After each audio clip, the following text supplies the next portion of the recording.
Hello everyone and welcome to the Canadian Redneck channel. My name is Dave and today we are fixing brakes on a 165 Massey. We've already got a tire off here. I'm going to grab the camera, get a little bit closer to show you some of the details of what we want to take apart, and we'll get to it. So we've already got some other pieces off of this tractor already for doing another job, but one of the first places you start, well, like I say, in this case we took the wheel off and didn't have fenders on to begin with. This here's your brake lever assembly. So take the nut off here and the spacers, and then there's 3 bolts around here. That whole brake lever assembly comes off. We take all the bolts around the big axle housing off, and you'll want some sort of a crane or chain blocks or something sturdy to hang it off of. We use the front end loader of a tractor because we have tractors around here. I guess if you got 3 big friends that are willing to do whatever you ask them to, that works too. Anyway, we'll get this axle pulled off and show you the next steps when we get to that point. We have the axle housing off the tractor now, and I've loosened the 2 screws that hold this plate to the end of the axle housing. We'll take those screws out, pull this plate off, and that's where that next cavity is where the brakes are. There's a pry notch on either side of the plate. We'll use a chisel and knock that off. There.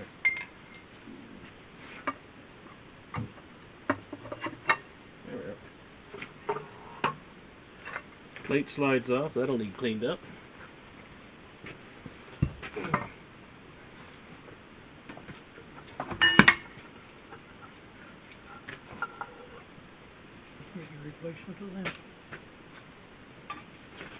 That was the first brake disc.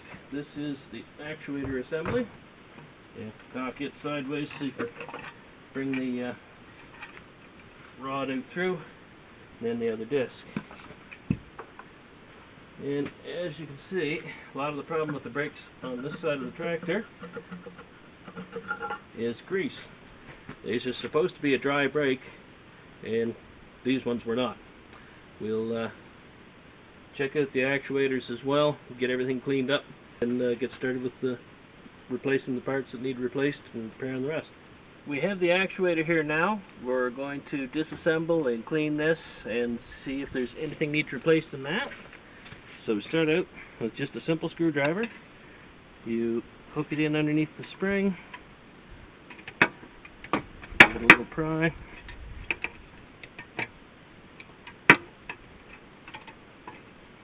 That should be in the way. There we go. And the plates separate just like that.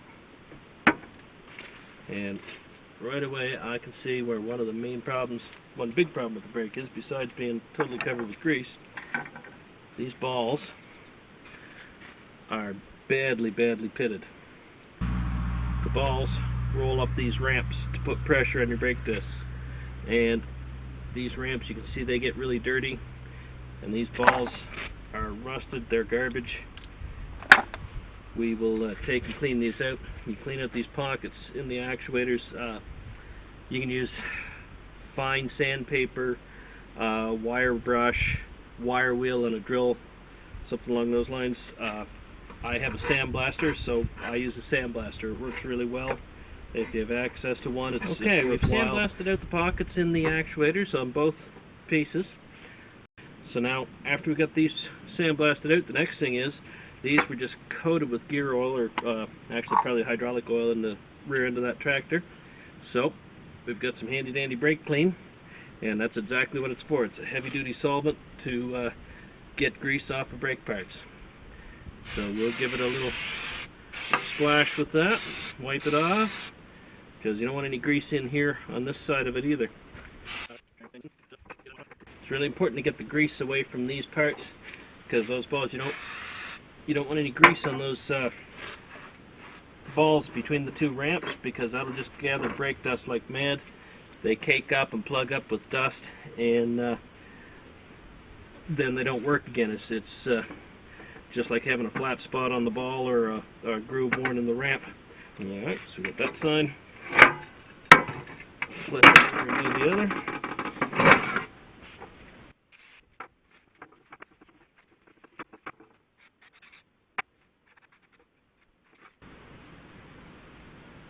The braking surfaces on these actuators are polished up, quite polished, and they are have a lot of rust and dirt around them. So I'm going to clean them off with this die grinder. It's basically just like a Dremel tool, but it's air powered. For it, I have these surfacing pads. There's the nylon kind of a Brillo pad kind of thing, and that just kind of buffs that up, gives it a bit of a slightly scuffed finish.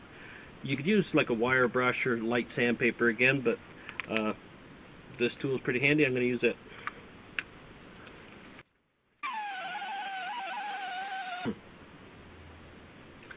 You can see the difference that surfacing disc made. I got rid of most all of this rust around, except for where somebody went grinding on this earlier.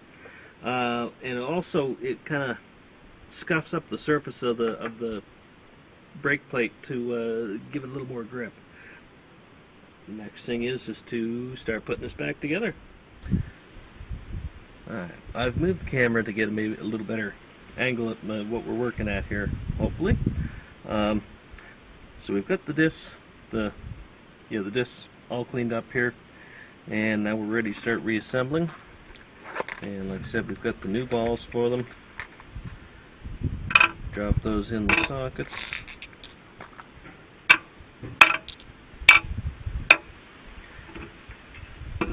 Please come back together, and pretty easy to line them up. The holes for the springs will line up. And back here at the back end, there's a notch here for the pin that lines it up inside the housing. Springs go back on, you clip it onto the bottom one.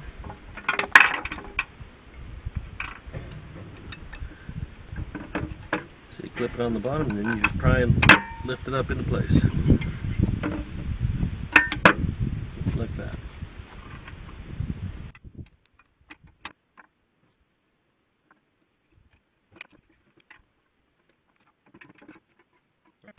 Now we have the seal plate for the axle housing. This is supposed to seal the grease out of the brakes, and that is one of the problems with these tractors.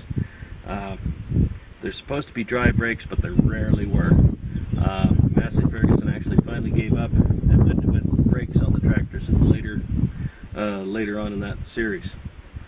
But for those tractors that have the dry brakes, you got to try to seal them up and keep them dry.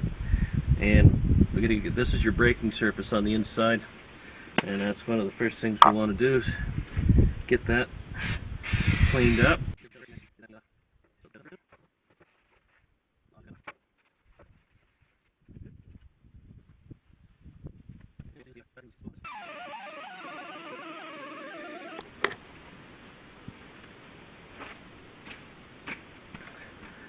So now it's time to put the seal in. Make sure you put it back in the way it came out.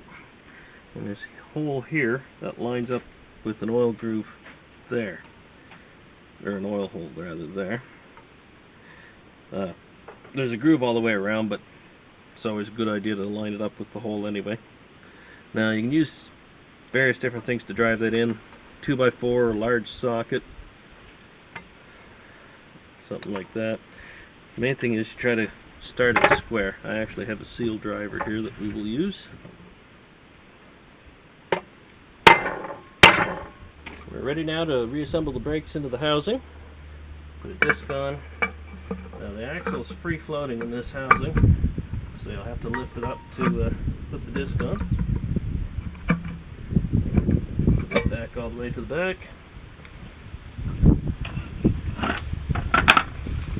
Then the actuator assembly. Make sure the rod goes out through the hole in the side of the housing first.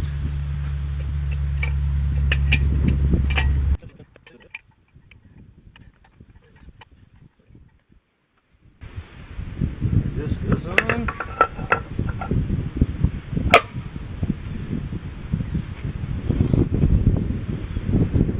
And then the seal plate. And you line up your bolt holes with the holes in the housing.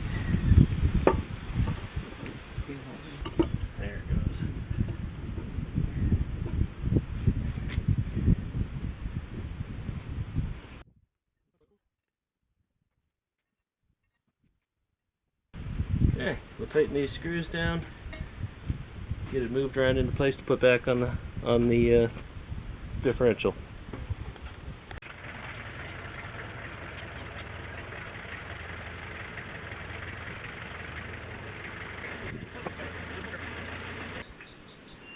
After the axle housing's back in place, all that's left is to finish bolting up all the little bits and pieces. Gotta put your wheel back on, all that kind of stuff. But anyway, that was kind of pretty much it in a nutshell. Hope you found this video helpful. Like, subscribe, share. If you know anybody that's looking for helpful how-tos, get them to check out my channel. Thanks for watching. Have a good day.